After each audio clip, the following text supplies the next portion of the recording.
آئیے ذرا وہ بھی ایک منظر دیکھیں، اور خاص طور پر وہ نوجوان ابھی سے اپنا ذہن بنا لیں جو پوری رات کیرم بورڈ کھیلتے ہیں، وہ نوجوان بھی ذرا توجہ دیں جو پوری رات لائٹیں جلا کر پورے میدان میں اور کرکٹ میچ کھیلتے ہیں، یا انٹرنیشنل لیول پر ہونے والے میچ کو پوری رات جاگ کر ٹیلی ویژن پر یا موبائل پر میچ دیکھ کر پوری رات خراب کرتے ہیں، وہ لوگ بھی ذرا نظر ڈالیں۔ حضرت عائشہ صدیقہ فرماتی ہیں کہ 3 صحابیوں کا ایک وفد اللہ کے نبی صلی اللہ علیہ وسلم سے ملنے آیا، لیکن نبی اکرم صلی اللہ علیہ وسلم گھر پہ موجود نہیں تھے۔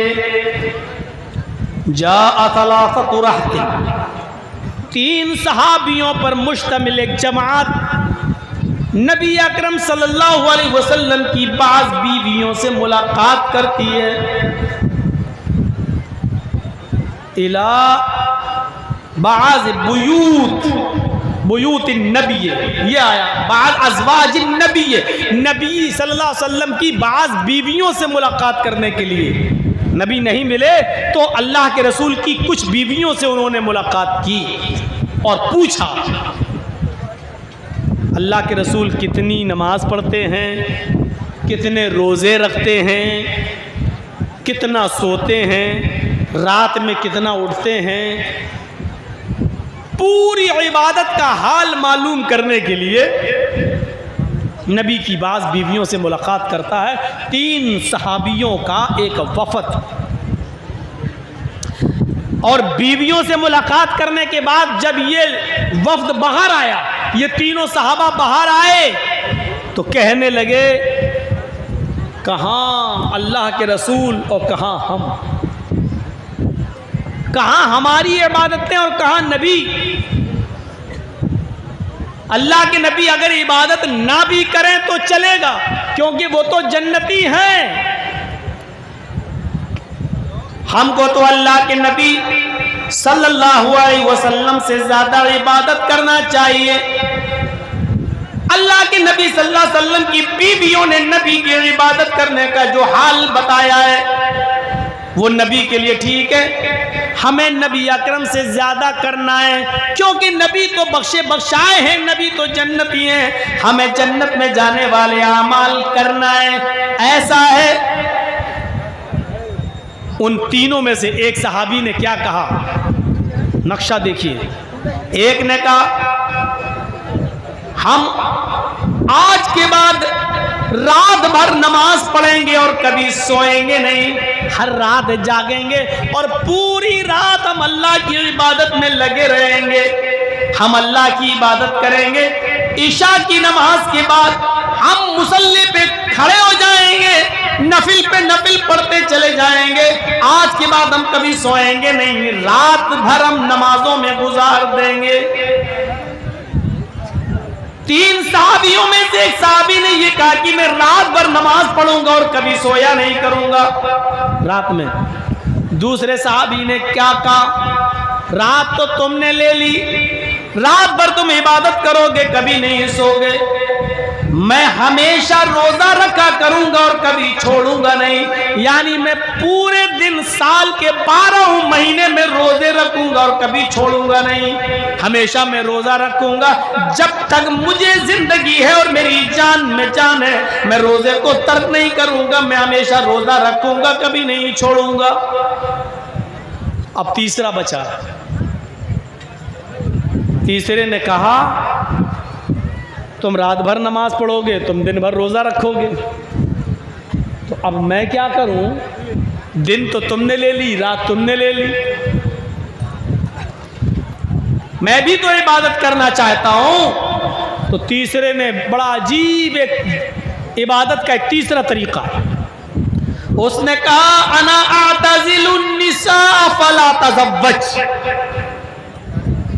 میں رات میں نماز پڑھوں گا اور دن میں روزہ بھی رکھوں گا، دن میں روزے رکھوں گا اور رات میں نماز پڑھوں گا اور بیوی سے الگ تھلگ ہو جاؤں گا، بیوی کے قریب ہی نہیں جاؤں گا، یا میں نکاح نہیں کروں گا، میں شادی نہیں کروں گا. شادی کروں گا تو بیوی کے قریب جانا پڑے گا، بیوی کے قریب جائیں گے تو بچے ہوں گے، بچے ہوں گے تو پھر بچوں کے لیے کماؤ اور ان کے لیے محنت کرو، مزدوری کرو، ان کو پال پوس کے بڑا کرو.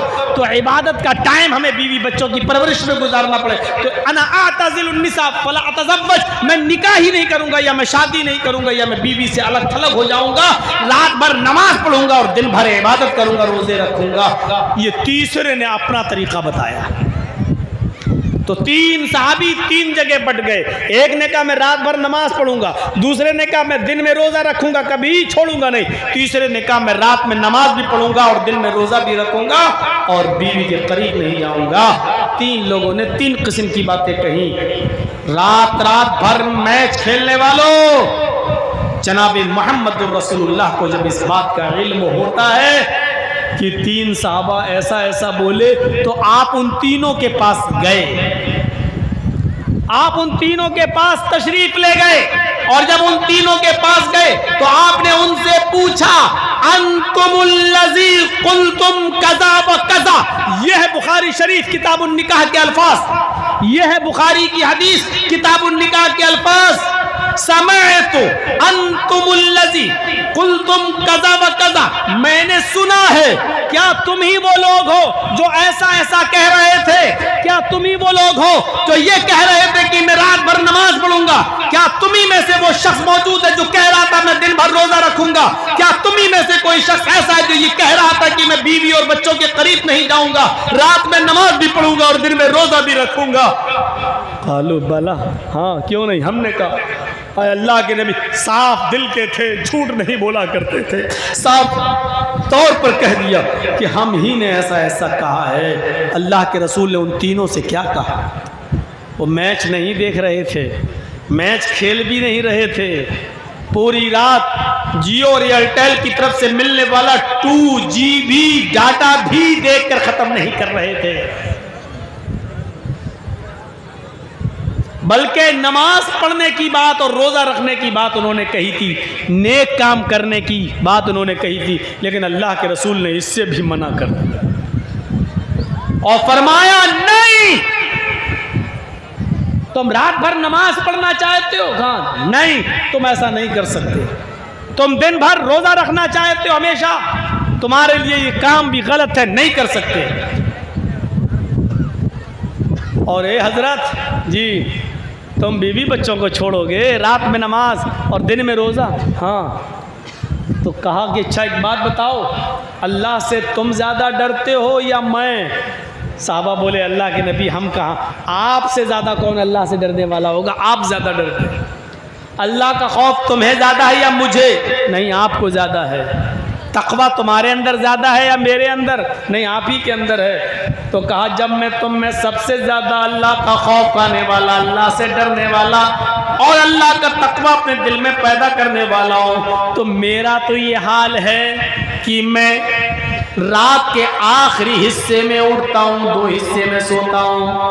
عشاء کی نماز کے بعد فجر تک ہم رات کے 3 حصے کر لیتے ہیں، 2 حصہ میں سوتا ہوں اور آخری حصے میں میں اٹھتا ہوں، میں نماز بھی پڑھتا ہوں اور کبھی کبھی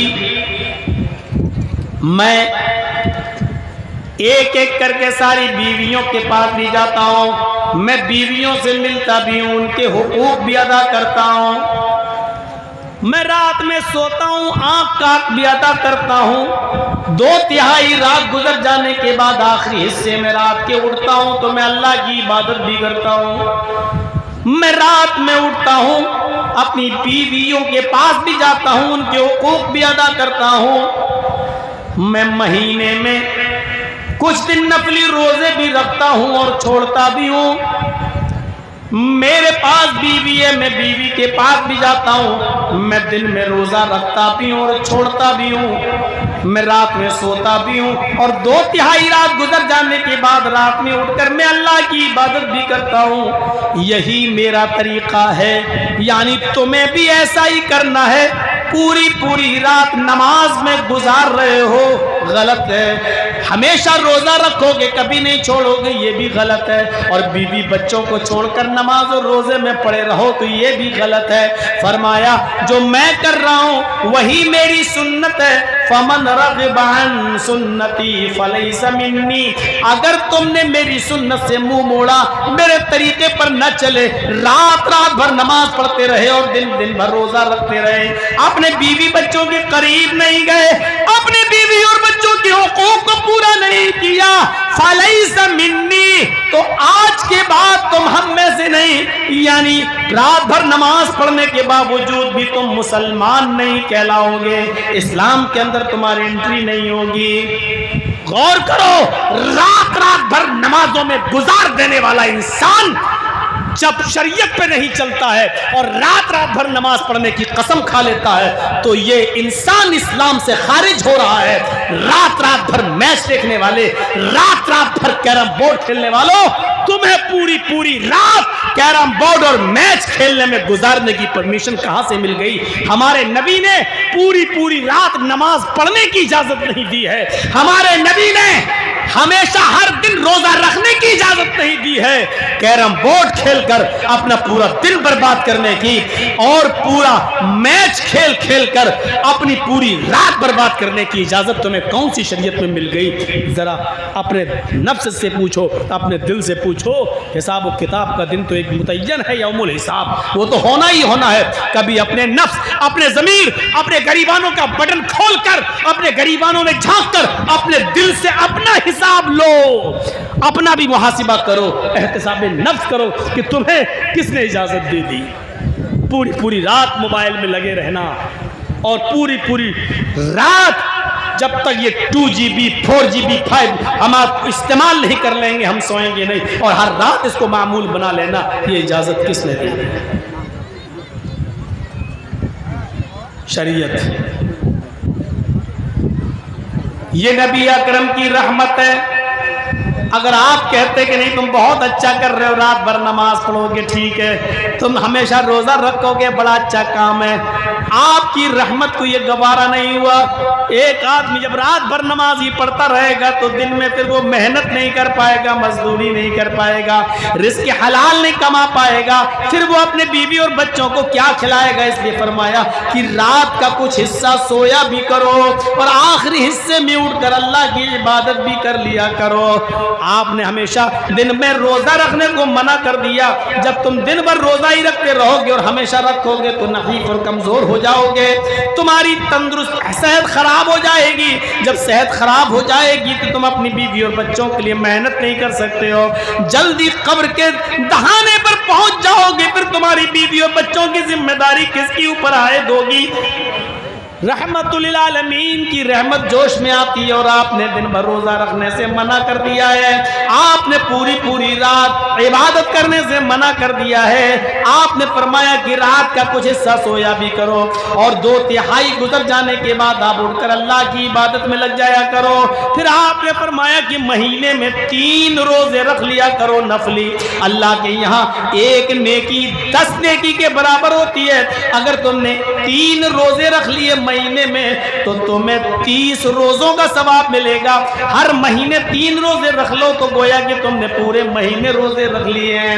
آپ نے پورے مہینے روزے رکھنے سے منع کر دیا، صرف مہینے میں 3 روزے رکھنے کی پرمیشن بھی دے دی تاکہ تمہیں ثواب بھی ملتا رہے، روزہ بھی رکھتے رہو اور اپنی بیوی اور بچوں کے حقوق بھی ادا کرتے رہو، اور محنت و مزدوری کر کے کما کر لاؤ اور اپنی بیوی اور بچوں کو کھلا اور پلا بھی سکو۔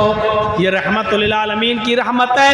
عزیز علیہ ما عنتم حریص علیکم بالمؤمنین رؤوف الرحیم، وہ مومنوں کے لیے کچھ خاص مہربان ہے۔ یہ ہے اس کی رحمت۔ آئیے، اللہ کے رسول صلی اللہ علیہ وسلم نے اور رمضان کے مہینے میں 3 راتوں میں آپ نے تراویح کی نماز جماعت کے ساتھ پڑھائی، جس کو ہم تہجد بھی کہہ سکتے ہیں اور تراویح بھی۔ پہلی رات پڑھائی، کافی لوگوں نے پڑھی۔ دوسری رات پڑھائی، پہلے سے زیادہ لوگ مسجد میں آئے۔ تیسری رات میں پڑھائی تو مسجد خچا خچ بھر گئی۔ چوتھی رات اللہ کے رسول نہیں آئے، بلکہ اپنے حجرے سے خبر بھجوا دی کہ جس کو بھی یہ نماز پڑھنا ہے الگ الگ پڑھ لے، یا 2 4 5 6 لوگ جمع ہو کر ایک کو امام بنا لیں اور وہ ان کو نماز پڑھا دے۔ جس کو پڑھنا ہو اپنے گھر میں بھی پڑھ سکتا ہے، میں نہیں پڑھاؤں گا۔ صبح جب اللہ کے نبی واپس آئے، لوگوں نے کہا اللہ کے رسول اچھا لگ رہا تھا جب آپ جماعت کے ساتھ تراویح کی نماز پڑھا رہے تھے، ہم چاہتے ہیں کہ آپ نماز جماعت کے ساتھ اس کو پڑھاتے رہیں اور پورے رمضان کے مہینے میں جماعت کے ساتھ تراویح کی نماز کا اہتمام کریں، ہم آپ کے پیچھے نماز ادا کرنا چاہتے ہیں۔ اللہ کے نبی صلی اللہ علیہ وسلم نے فرمایا میں کل کی رات بھی نکلنا چاہتا تھا، میں چاہتا تھا کہ کل پڑھاؤں، لیکن کل میں اس لیے نہیں آیا کہ جب میں نے دیکھا کہ پہلی رات ہم نے تراویح پڑھائی تو تمہاری تعداد میں اچھا خاصا اضافہ تھا، دوسری رات میں جب میں نے نماز پڑھائی تو تمہاری تعداد میں اور مزید اضافہ ہو گیا، جب تیسری رات میں نے تراویح پڑھائی تو پوری کی پوری مسجد خچا کھچ بھر گئی۔ مجھے ڈر محسوس ہوا ایسا نہ ہو کہ میرا یہ عمل اللہ رب العالمین دیکھ کر جبرائیل امین کو بھیج دے اور یہ نماز ہمارے اوپر فرض نہ کر دی جائے، ہمارے ذریعے یہ حکم نافذ نہ کروا دے اللہ تعالیٰ کہ آج کے بعد یہ نماز تمہارے اوپر، تمہاری امت کے اوپر یہ نماز فرض کر دی گئی۔ مجھے اس بات کا ڈر لگا یہ نماز کہیں فرض نہ کر دی جائے، جبرائیل امین اللہ کی طرف سے فرضیت کا اعلان لے کے نہ آ جائے کہ اللہ تعالیٰ نے آپ کی امت پر یہ نماز تراویح کو فرض کر دیا ہے۔ مجھے ڈر لگا اس لیے میں نہیں آیا۔ میرے بھائیوں، نبی اکرم نے 3 رات نماز پڑھائی اور جماعت کے ساتھ پڑھائی، لیکن چوتھی رات میں آپ نہیں آئے۔ چوتھی رات میں آپ نہیں آئے، وجہ کیا بتائی؟ مجھے ڈر لگا کہ کہیں یہ نماز اللہ تعالیٰ میری امت پر فرض نہ کر دے۔ اگر میری امت پر یہ نماز فرض کر دی جائے اور پھر میری امت نہ پڑھ پائے تو جہنم کے قریب چلی جائے گی۔ یہ نبی اکرم کی رحمت کا تقاضا دیکھیے کہ آپ چوتھی رات نماز پڑھانے ہی نہیں نکلے۔ کیوں؟ کیونکہ ڈر لگنے لگا کہ کہیں فرض نہ ہو جائے۔ میری امت پر نبی اکرم کا چوتھی رات میں نہ نکلنا رحمت ہے امت کے لیے۔ فرض ہو جاتی تو کیا ہوتا؟ مسواک فرض ہو جاتی تو کیا ہوتا؟ رات رات بھر عبادت اور دن بھر کے روزے فرض کر دیے جاتے، اللہ کے رسول کہتے تھے نہیں بہت اچھا کرو، آج بہت اچھا عمل کرو، تو کیا ہوتا؟ ہم کہاں ہوتے آج؟ یہ صورتحال دیکھیے، اپنے ضمیر سے پوچھئے، اپنے دل سے پوچھئے، قرآن نے کتنی صحیح فضیلت بیان کی محمد رسول اللہ کی۔ حریص علیکم بالمؤمنین رؤوف الرحیم، وہ مومنوں کے، مسلمانوں کے فائدے کے بڑے متمنی رہتے ہیں اور مومنوں کے ساتھ ان کی رحمت کچھ خاص ہے۔ کتنی خاص رحمت ہے۔